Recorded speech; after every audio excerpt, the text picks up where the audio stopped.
Now we have our in-between column in place. I've been going to town. I've been adding all my in-betweens in between my key drawings and my breakdowns. And right now I'm working on this one. It's blank. There's nothing in it.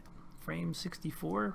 So let's begin in-betweening this guy right here. So we'll open up or turn on our onion skin. We'll zoom in a little bit. Right now my onion skin is really hot, so we can go up to our top light.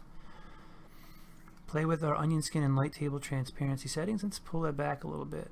Good. There we go. Hit OK. And I'm using a bitmap brush for my rough animation because that's what I like to use. And we'll just rough in the idea of where her head is going to be.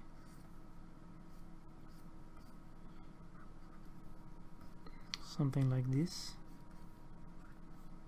And what we can do as we're working, we're constantly wanting to check our drawings and roll them so we can call back to our easy flipping toolbar, and we can change the pre-roll, which is referring to the drawing before, and the drawing after, the previous and the next drawings, and how fast it will play. So we can hit that and just test our animation as we work. I often assign that to a hotkey on my tablet, so when I'm ready to loop I just push a button and it cycles for me.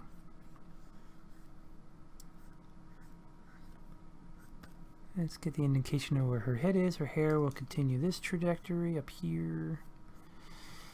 Alrighty. And now maybe what we'll do is we're going to grab a shift and trace. So let's add these to the drawing desk just so we can work on her face there. We can hold down Alt as our shortcut on frame 64 and 66. And now we can use our shift and trace, turning on the manipulator, and we can just grab this, pull it down a little bit more. And we can even zoom in just a tad here and start kind of pulling her model off of our next drawing. Just to make sure it's solid. I got pretty close. Her smile is a little bit off to the side in this. And let's get those eyes in there. A little smiley cheek going up over. Whoops. Let's fix that eye.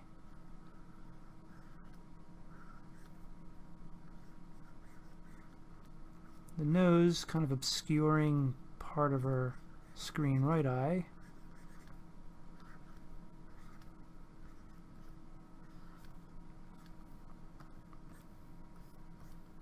Alright, we can turn our shift and trace off, and we can exit the shift and trace by hitting escape, and we can roll our drawings to see how they look. Not shabby. Let's play with this part right here. Let's get our hair spikes moving in the right direction. That's a bit long. Pull it back. There we go. And again, so this phase is a bit of a culmination of everything. We're checking our model, we're using shift and trace to pull volumes from our model, from our drawings that we're working into. And we're using our easy flipping toolbar to roll our drawings. I'll continue on.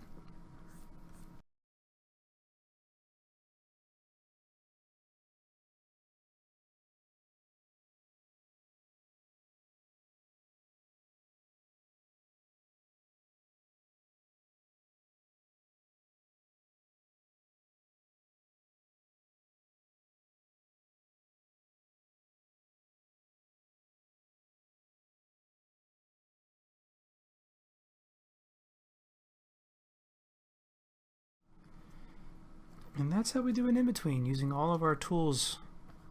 From easy flipping, we are playing with our top light to adjust our onion skin as we need on the fly. And we were using shift and trace to borrow different parts and manipulate them as we need.